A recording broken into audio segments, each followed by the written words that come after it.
একীভূত হচ্ছে না জাতীয় নাগরিক পার্টি ও গণ অধিকার পরিষদ। সেই প্রক্রিয়া থেকে দূরে সরে এসেছে দল দুটি।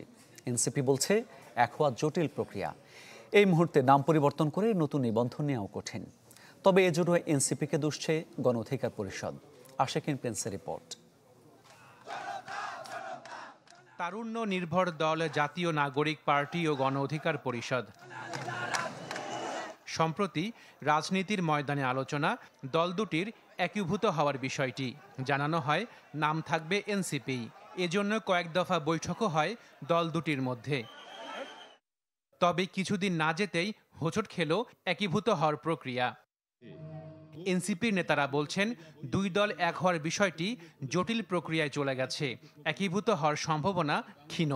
আমাদের যে বাস্তবতা, সামনে ইলেকশন, এখন নতুন নাম পরিবর্তন করে আবার নিবন্ধন নেয়, এই বাস্তবতা আসলে নাই। ফলে আপনাকে আগের দুটো দলই যেহেতু এখন নিবন্ধিত, আগের যে কোনো একটা নামেই থাকতে হবে। সেক্ষেত্রে ছাড় কারা দেবে, এটা হচ্ছে মূল বিষয়।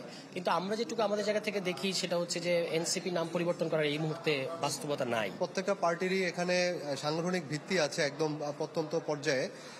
তো সেই জায়গাগুলো থেকে তৃণমূল থেকে আসলে কিভাবে মার্চটা হবে, এটা এই মুহূর্তেই হয়তো হওয়ার সম্ভাবনাটা খুবই ক্ষীণ আমরা যদি বলি, যেহেতু সামনে নির্বাচন চলে আসছে এবং দুটো রাজনৈতিক দলেরই আলাদা আলাদা সক্রিয়তা আছে, তাদের একটা আলাদা আলাদা আপনার সমর্থন বেজ আছে।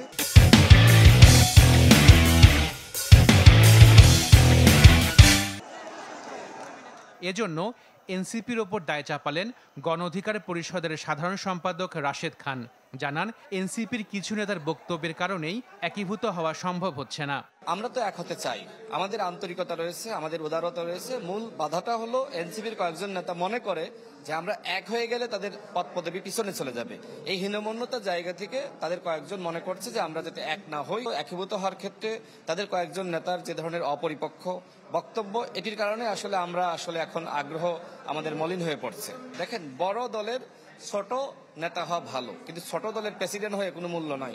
সুতরাং এনসিপি যদি মনে করে যে তারা এইভাবে ছোট দলই থাকবে, বড় হবে না, তাহলে তারা ক্ষতিগ্রস্ত হবে। গণ অধিকার পরিষদের নিবন্ধন ও দলীয় প্রতীক থাকলেও এনসিপির নিবন্ধন ও দলীয় প্রতীক পাবার প্রক্রিয়া এখনও শেষ হয়নি।